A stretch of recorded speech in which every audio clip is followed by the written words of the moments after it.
Aside from the GDC bosses, the Kenya Director of Prosecutions had also recommended the prosecution of the National Youth Service Director General Nelson Githinji and the Devolution Permanent Secretary Peter Mangiti on corruption allegations and abuse of office.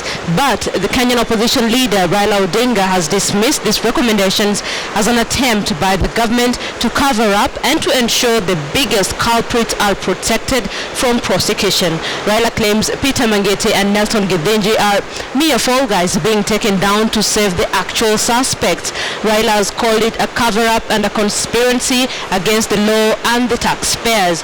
He wants the cabinet secretary in the devolution ministry to take responsibility for what went wrong at the National Youth Service. He also wants an independent international audit firm to be appointed to look into the NYS transactions and accounts and all tender procurement and payment since April 2013.